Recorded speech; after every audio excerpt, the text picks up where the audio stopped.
নিজৰ দায়িত্ব পালন কৰিব লাগে তাৰ কাৰণে কংগ্ৰেছ দলে তেওঁক কেণ্ডিডেট কৰিছে গতিকে বিজেপিৰ মন্ত্ৰী এজনে আমাক সেই জ্ঞান দিব নালাগে তাৰ আগতে তেওঁলোকে এবাৰ নিজেই চিন্তা কৰক সংখ্যা নথকাৰ পিছত বিজেপিয়ে কি কাৰণে প্ৰাৰ্থী দিলে সংখ্যা নথকাৰ পিছত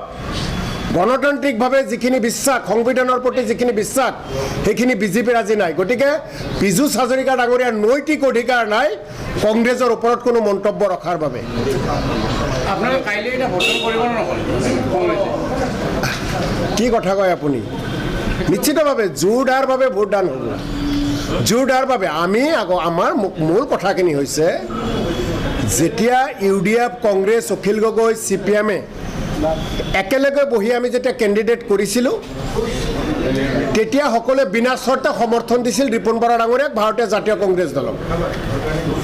UDF দলে বিনা চৰ্তে সমৰ্থন দিছিল CPM দলে বিনা চৰ্তে সমৰ্থন দিছিল অখিল গগৈ ডাঙৰীয়াই বিনা চৰ্তে সমৰ্থন দিছিল কিন্তু নিৰ্বাচনৰ ভোট গ্ৰহণৰ কেইঘণ্টামান আগত UDFে এটা চৰ্ত তেওঁলোকে মানি ল'ব খোজা নাই যিজন কেণ্ডিডেট থাকে তেওঁৰ মতে সকলো এজেণ্ট নিয়োগ কৰে কংগ্ৰেছৰ বিধায়িনী দলে ৰিপুণ বৰা ডাঙৰীয়াৰ ওপৰত দায়িত্ব ন্যস্ত কৰিছে আপুনি যাক এজেণ্ট দিব আমি তাকেই মানি নিম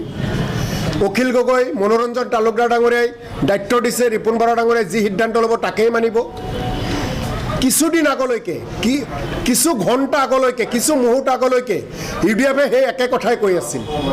কিন্তু যোৱাকালি হঠাৎ ৰিপুণ বৰা ডাঙৰীয়াৰ এখন পত্ৰ পাই তেওঁলোকৰ এজেণ্ট নিয়োগ কৰিলে গতিকে এই কথাখিনিত আমি দুখ পাইছোঁ যে বিজেপিৰ বিৰুদ্ধে যুঁজিবলৈ আমি ৰাজ্যসভাৰ পৰা এজন বিৰোধীৰ উমৈহতীয়া এটা প্ৰাৰ্থী জয়যুক্ত কৰাৰ কাৰণে সকলোৱে সংকল্পবদ্ধ হৈছিলোঁ ঐক্যবদ্ধ হৈছিলোঁ হাতত হাত থৈ আমি সকলোৱে কথা দিছিলোঁ যে আমি পৰস্পৰৰ প্ৰতি বিশ্বাস ৰাখি আমি আগুৱাই যাম আৰু ৰিপুণ বৰা ডাঙৰীয়া কেণ্ডিডেট হ'ব আৰু ৰিপুণ বৰা ডাঙৰীয়াৰ সিদ্ধান্তই চূড়ান্ত সিদ্ধান্ত হ'ব কিন্তু UDF দলে শেষত সেই কথাখিনি মানে তেওঁলোকে অমান্য কৰিলে এটা চৰ্ত আমাৰ লগত ভংগ কৰিলে আৰু সেই কথাখিনিৰ ওপৰত যোৱাকালি আমাৰ সভাপতি ডাঙৰীয়া ইতিমধ্যে সংবাদমেল যোগে গোটেই অসমৰ মানুহক কথাখিনি জনাইছে গতিকে আমাৰ ষ্টেণ্ড ক্লিয়াৰ ৰিপুণ বৰা ডাঙৰীয়া আমাৰ কেণ্ডিডেট অহাকালি আপোনালোকে খন্তেক পিছতেই আজি দুপৰীয়া মানত ভাগত 28জন বিধায়কে হাৰি পাতি আপোনালোকক গোটেই কথাখিনি ক'ব আৰু আজিৰ তাৰিখতো আপোনালোকৰ জৰিয়তে বদৰুদ্দিন আজমল ডাঙৰীয়াক UDFৰ সন্মানীয় বিধায়কসকলক অনুৰোধ জনাইছোঁ পূৰ্বে যি চৰ্ত আছিল ৰিপুণ বৰা ডাঙৰীয়াক কেণ্ডিডেট কৰিবলৈ গৈ দিল্লীত যিখিনি কথা UDFৰ নেতৃত্বই কৈছিল সেই কথাখিনি তেওঁলোকে পালন কৰিব লাগে আৰু ৰিপুণ বৰা ডাঙৰীয়াৰ মতে আকৌ এজেণ্ট দিব লাগে পূৰ্বৰ সিদ্ধান্ত তেওঁলোকে বাতিল কৰি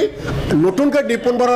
ডাঙৰীয়াৰ মতে এজেণ্ট নিয়োগ কৰক আৰু আমি একেলগে 43টা ভোট প্ৰদান কৰি ৰিপুণ বৰা ডাঙৰীয়াক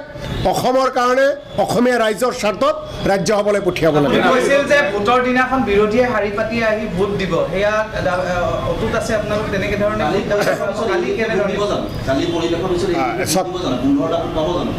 একেবাৰে স্পষ্ট কথা UDFে সিদ্ধান্ত ল'ব লাগিব বিজেপিৰ পক্ষত থাকিবনে ধৰ্ম নিৰপেক্ষৰ পক্ষত থাকিব UDFে সিদ্ধান্ত ল'ব লাগিব হিমন্ত বিশ্ব শৰ্মাৰ পক্ষত থাকিব নে সাধাৰণ মানুহৰ পক্ষত থাকিব UDFে সিদ্ধান্ত ল'ব লাগিব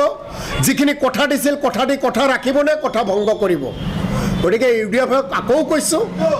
কথা ৰাখিব যদি বিচাৰিছে তেওঁলোকে এজেণ্ট যিজন এজেণ্ট নিয়োগ কৰিছে সেই সিদ্ধান্ত বাতিল কৰি ৰিপুণ বৰা ডাঙৰীয়াই যাক এজেণ্ট দিয়ে সেই সিদ্ধান্তত তেওঁলোকে সমিল হওক একেলগে হাতত থৈ আকৌ আমি একেলগে যাতে ভোটদান কৰিব পাৰোঁ তেনেকুৱা এটা পৰিৱেশ তেওঁলোকে গঢ়ি তোলক কিন্তু UDFে কৈ আছে যে তেওঁলোকৰ ৰিপুণ বৰা সন্মতিত এজেণ্ট নিয়োগ ৰিপুণ বৰা সন্মতিত বুলি কৈছে চাওক কথাটো তাৰ পৰাইতো আহিছে ব্লেকমেইলিং কৰিছে ৰিপুণ বৰা ডাঙৰীয়াক ৰিপুণ বৰা ডাঙৰীয়া আগৰ পৰা অভিজ্ঞ এজন ব্যক্তি ৰিপুণ বৰা ডাঙৰীয়াৰ পৰা তেওঁলোকে কেনেকৈ এই এজেণ্টৰ ফৰ্ম ফিল আপ কৰে সেই কথাখিনি তেওঁলোকে শিকিছিল আৰু মনে মনে তাৰে এটা ফটোকপি লৈছিল তাৰ পিছৰ পৰা তেওঁলোকৰ ওপৰত আমাৰ সন্দেহ আৰু বেছি হ'ল আৰু গোটেই কথাবিলাক যেতিয়া আমি মুকলিকৈ তেওঁলোকক ক'লোঁ তাৰপিছত তেওঁলোকে কথাবিলাকত বেলেগ ধৰণে তেওঁলোকে গতি কৰিলে ৰিপুণ বৰা ডাঙৰীয়াই পত্ৰ দিলে যে এজেণ্ট মোৰ মতে দিব লাগে তেওঁলোকে পত্ৰ দিলে যে এজেণ্ট তেওঁলোকে ইতিমধ্যে নজৰুল ইছলামক নিয়োগ কৰিছে গতিকে এই কথাবিলাকৰ ওপৰত খেলি মেলি একেলগে আছোঁ একেখন নাৱৰে যাত্ৰী হৈ আগুৱাই গৈ আছোঁ হঠাৎ নাওখন ফুটা কৰি দিলে UDF-এ পানী ওলাই সকলোতে তলত যাব গতিকে আমি পানীত ডুবিব লগা নাই আমি বিজেপিৰ বিৰুদ্ধে যুঁজিব লাগিব অসমৰ মানুহৰ হৈ আমি মাত মাতিব লাগিব এই বিজেপিৰ সাম্প্ৰদায়িক শক্তিক অসমৰ পৰা বিদায় দিব লাগিব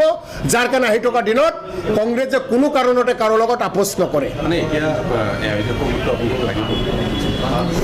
আমিতো আগৰ পৰাই আছোঁ UDF-এ যদি কেণ্ডিডেট আমাৰ ৰিপুণ বৰাক তেওঁলোকে পচন্দ নকৰিলেহেঁতেন তেতিয়া কথাবিলাক বেলেগ আছিল একেলগে কথা পাতি তেওঁলোকে কংগ্ৰেছৰ কোনজন ব্যক্তিক বেছি পচন্দ কৰে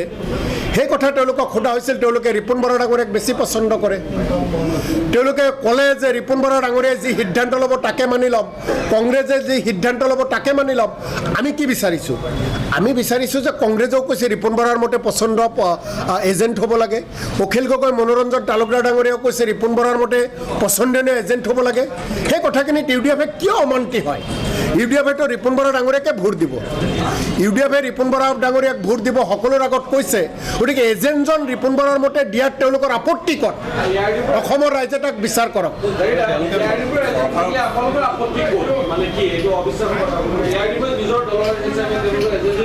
চাওক সাধাৰণতে নিৰ্বাচন একেবাৰে স্কুলীয়া জীৱনৰ পৰা পঞ্চায়তৰ পৰা আৰম্ভ কৰি বহুত নিৰ্বাচন নিজে খেলিলোঁ জড়িত হ'লোঁ যিজন প্ৰাৰ্থী থাকে তেওঁৰ মতেহে এজেণ্ট থাকে যিজন প্ৰাৰ্থী থাকে তেওঁৰ মতে এজেণ্ট থাকে গতিকে আমাৰ শেষলৈ দাবী থাকিব UDF-ৰ ওচৰত শেষলৈ অনুৰোধ থাকিব UDF-ৰ ওচৰত ৰিপুণ বৰাৰ মতে এজেণ্ট নিয়োগ কৰক তেওঁলোকৰ পূৰ্ব সিদ্ধান্ত তেওঁলোকে বাতিল কৰক ধন্যবাদ